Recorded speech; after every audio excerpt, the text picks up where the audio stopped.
안녕하세요. 저는 꿈고래 놀이터 부모협동조합이라는 곳에서 대표 일꾼을 맡고 있는 임신화라고 합니다. 네. 반갑습니다. 꿈고래 놀이터는 뭘 하는 곳인가요? 저희는 이제 장애 부모, 비장애 부모, 그다음에 이제 치료사들이 함께 만든 발달 장애를 가지고 있는 친구들에게 치료 서비스를 제공하는 교육 서비스 기관이에요. 네, 그런데 이제 그런 것들을 개인이 뭐 사설 센터장이 이렇게 만든 게 아니라 같이 이 문제를 해결하고 싶은 장애 부모들이 함께 만든 이제 협동조합이자 사회적 기업입니다. 네. 그럼 구체적으로 이곳에서는 치료기관은 아닐 텐데 무슨 정보를 공유하는 그런 협동조합? 혹은 가장 큰 비즈니스는 치료 서비스를 제공해요. 그래서 예, 전문 치료사가 함께 하고 있어요. 치료는 부모들이 이제 하는 게 아니라 전문 그렇죠. 이제 치료사 분들이 하시는 거고요. 단순히 치료 서비스를 제공하는 거에서 끝나는 게 아니라 이제 발달장애 아이들의 생애 주기가 이제 비장애 아이들이랑 좀 다를 수밖에 없잖아요. 그런 부분들에 대해서 같이 정보를 나누고, 그리고 가장 힘든 게 사실은 성인기의 문제거든요. 성인이 됐을 때 갈 곳이 없는 게 가장 큰 문제이기 때문에 그 문제를 이제 유초동 때부터 함께 이 문제를 어떻게 해결해 나갈 것인가를 같이 고민하는 곳이고요. 그리고 이제 부모의 불안이라든지, 사실 부모도 사실 내가 정말 사랑하는 내 아이의 장애를 받아들이기가 쉽지가 않잖아요. 네. 그런 것들을 함께 이제 같이 이야기하고 선배 부모가 후배 부모를 이끌어주는 곳이라고 생각해 주시면 좋을 것 같아요. 와. 우리 이제 장애 아이를 두고 계시고 그리고 우리 그 부모들을 또 만나서 많이 상담도 하실 네. 때 많이 하실 텐데 네. 그분들과 어쨌든 같이 걷는 삶을 살고 계세요. 처음에 시작하게 된 계기? 네. 어떤 일이 있으셨나요? 그러니까 저는 지금 현재 이제 중학교 3학년, 중학교 1학년이 되고 있는 남매를 키우고 있는 이제 엄마예요. 그래서 직장을 다니다가 아이를 갖게 되면서 자연스럽게 이제 직장을 그만뒀고 전업주부로서의 삶을 살다가 아이들이 이제 2돌이 지났는데 이제 말이 안 느는 거예요. 그래서 이제 그러니까 요즘 뭐 말 늦을 수도 있으니까 그렇게 했는데 여러 가지 위험에 대한 인지라든지 그런 것들이 너무 이제 안 되고 해서 이제 검사를 받으니까 자폐성 장애 판정을 받았어요. 그래서 이제 큰아이가 그랬고 이제 딸도 이제 또 똑같이 근데 이제 자폐성 장애 친구들이, 발달장애 친구들이 다 이제 걷고 기고 이런 어떤 그 신체적인 것들은 다 똑같거든요. 그쵸. 예, 그러다 보니까 남매면서 다른 성을 가지고 있으면서 터울도 이렇게 있는데 이제 이렇게 자폐성 장애를 갖고 태어나기가 되게 흔한 일은 아니에요. 예. 그러다 보니까는 이제 이거를 이 문제를 어떻게 해결해야 될까. 그래서 막 검색밖에 없었어요. 맨 처음에는. 그래서 검색하고 그러면은 검색에 뭐 어디 치료실부터 나오거든요.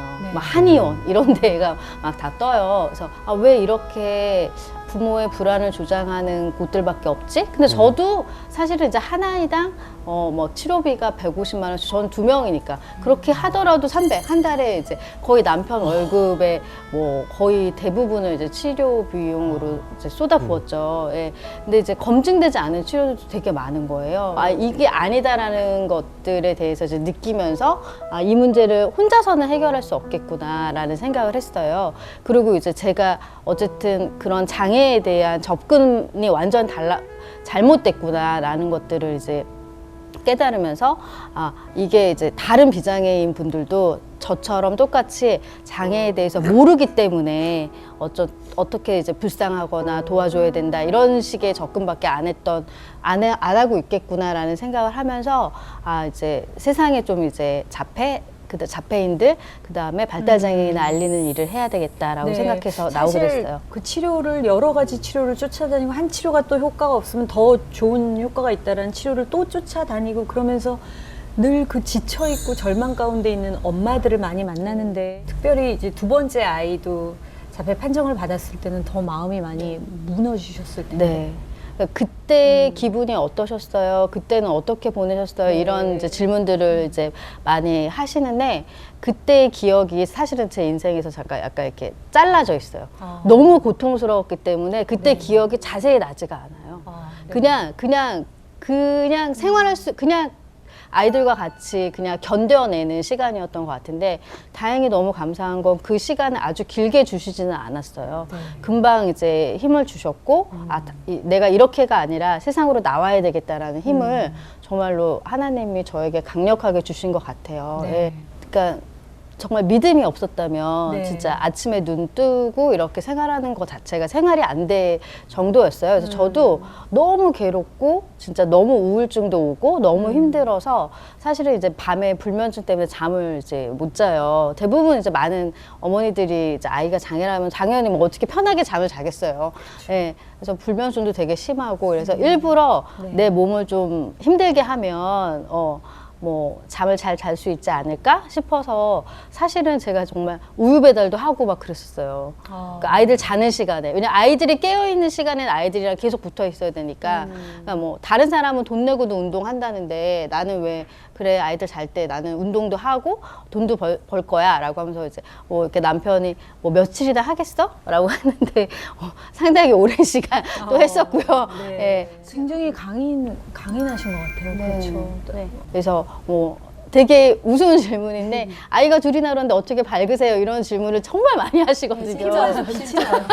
피부에서 이 흔치 않은 피부를 갖고 긍정 기운이 네. 네. 긍정 기운이 막 그러니까 나시는데 그럴 때마다 이제 뭐 첫 번째는 제가 믿음이 있어요. 하나는 이렇게 내 개인 어떤 내 힘으로는 할 수 없었던 건데 두 번째는 이제 부모님이 사랑을 많이 주고 키우셨기 때문에 그 사랑을 내가 또 다른 분들에게 나눠줄 수 있는 것 같다. 예, 그렇게 얘기하고 있습니다. 네. 정말 그 협동조합을 통해서 그러면은 다른 엄마들이 또 변화되고 치유되고 네. 이런 것도 많이 보시겠어요. 네, 네, 네.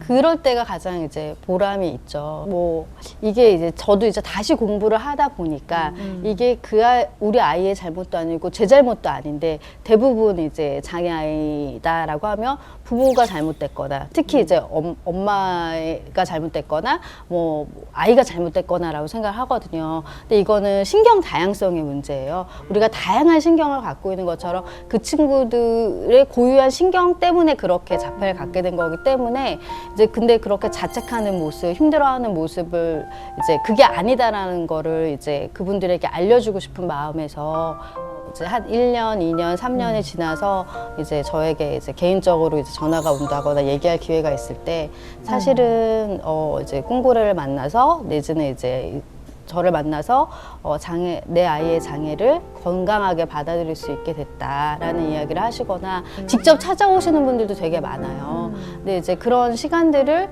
어쨌든 제가 할 수 있는 에너지와 시간 안에서 되게 내어드리는 일들을 하고 있거든요. 근데 이제 그렇게 이제 듣다 보면 저도 이제 지치기도 하고 하지만 그러실 것 예. 근데 이제 그 힘을 또 금방 또 채워주시니까 예, 할 수 있구나라는 생각을 하고 있죠. 네.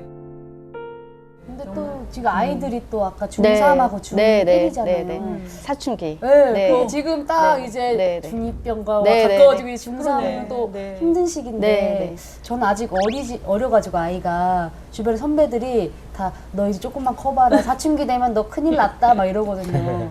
어떠세요? 똑같아요. 그래요? 네, 사춘기가 똑같이 오고요. 예.